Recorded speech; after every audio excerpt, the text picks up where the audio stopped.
Assalamu alaikum. Salam. Okay, so the next question is ruling on a person who identifies as aromantic or asexual. Yeah, so asexual, this A as a prefix means not. So apathy is someone who has no pathy, someone who has no, um, let's say, compassion or feelings or something. So asexual means they don't have that sexual desires. So we would say this is there's some sort of physiological, biological abnormality that's causing this, and you can look at the science behind it. And Allah Subhanahu wa Taala does mention this in the 24th chapter. أو الرجال غير أولي أو غير أولي الإربة من الرجال, men who don't have sexual desires. So this is something that's known, something that's addressed in the Quran, and it's not haram to be that. You just kind of you're tested. The person is tested with a condition, right? And it's a condition that it seems like some men, a small portion of men, deal with. And marriage isn't an obligation. That person does not need to get married. And I don't know if there are medical treatments, if there's medical treatment for that, or ways to resolve that situation. But asexuality is something that's known, and it's not haram to be that. It's not their choice, really. Would it be haram if that's preventing them from, if they're, because of that, they're intentionally not getting married?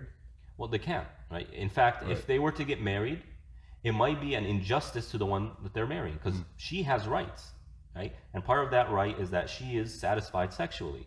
And if this man does not have the ability to provide her with that, then that's a problem. And there might be women who aren't interested in that as well, who you can kind of bring these two people together. So I'm not saying that this young man, is doomed to never having a spouse, right? But they do need to be conscious of the other person's needs as well. Okay. So the next question is if a person identifies as non binary as a result of gender related trauma, is this still a sin on them? Well, here we're going to be a little bit careful, because notice the context of the question. Because of trauma. So it seems like this person understands that their situation is not freedom of choice. Their situation is, I have gone through certain experiences that is causing certain hurdles when it comes to my identity. Right? So we're going to tell this person, so long as you don't believe that this is something, that this is your right, you can choose your gender, and who cares about what Allah subhanahu wa ta'ala says, and that gender is fluid, I could be whoever I want, and you're not promoting this as an ideological thing or a freedom of choice thing, but rather you're acknowledging that you're in a certain situation that needs to be addressed in the field that can address it, then we're not going to say that this person is getting sin. Right? But at the same time, we'll tell this person that you shouldn't identify as non-binary. Don't use these modern terminologies, right? But rather go see a specialist, go see a Muslim counselor who practices Islam. Because not all Muslim counselors are in line with Islamic ideals and Islamic principles. So I can't emphasize this point more. Find a Muslim therapist, reach out to them, and get yourself through that situation. Any trauma of the past can be resolved. And if they need some recommendations or they're looking for someone trusted, they can reach out to me. Of course, they can reach out to me anonymously, and I'll provide them with some resources they can use. What would you say if this was the same situation, but for someone who hasn't gone through trauma? Well, what's causing that? You see, the way it's being presented in the media and whatnot is that this is just freedom of choice and feelings, and it's perfectly natural.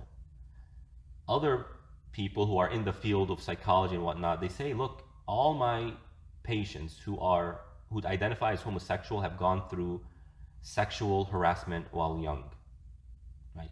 And we cannot ignore the observation.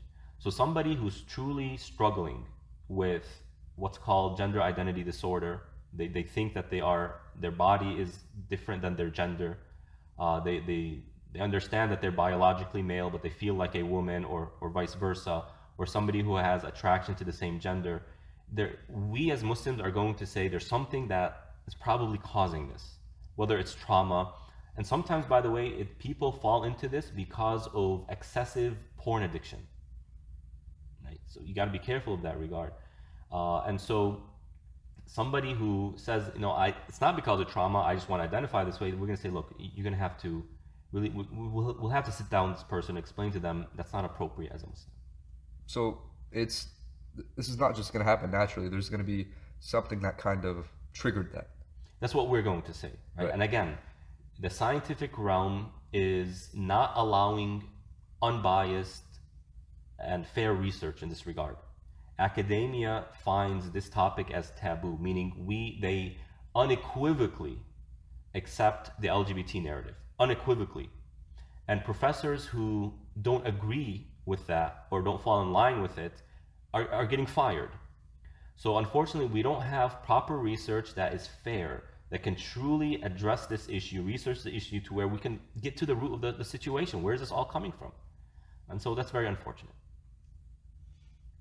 If a Muslim is struggling with same-sex attractions but doesn't act on it for the sake of Allah subhanahu wa ta'ala, is it still a sin for them to feel or think that way? It's not a sin for them to feel or think that way. The Prophet ﷺ says, Allah does not hold us accountable for our thoughts so long as we don't act upon them or we don't talk about them.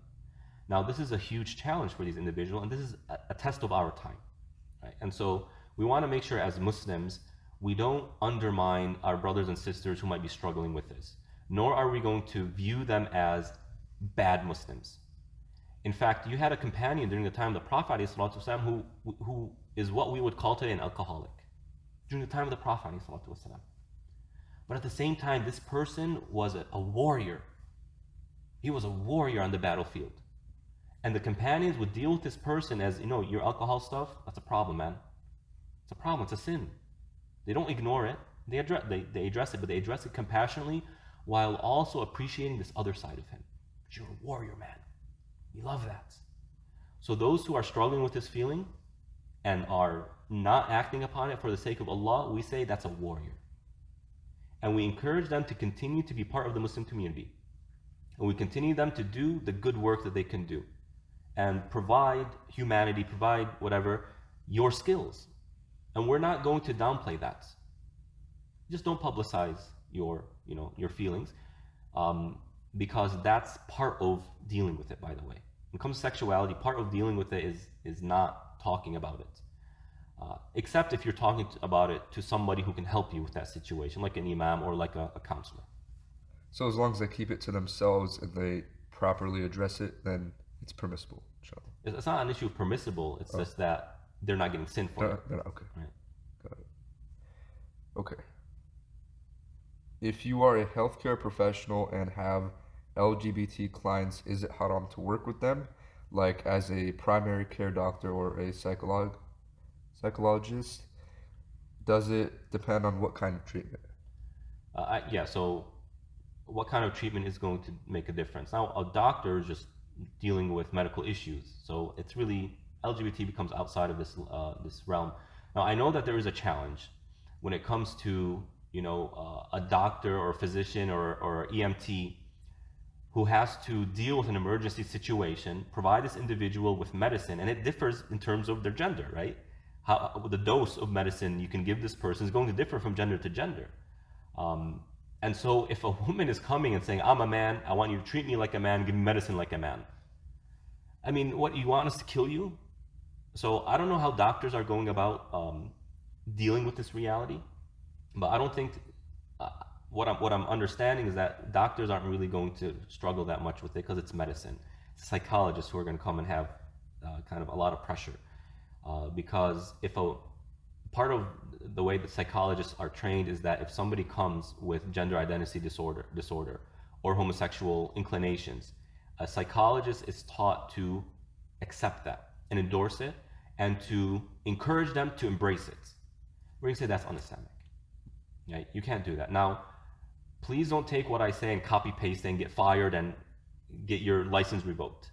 You're going to have to reach out to other Muslim psychologists who have figured out a way to navigate this. I'm not the person to do that, right? So don't get yourself fired, don't get your license revoked. Rather, work with other Muslim psychologists, other Muslims in the medical field who have understood the situation and learned how to navigate it to be able to continue their profession while not being fired or getting fired or getting their license revoked. So there's a certain way to work around it to the point where it'll be okay. That's what we're going to encourage. Okay. Right.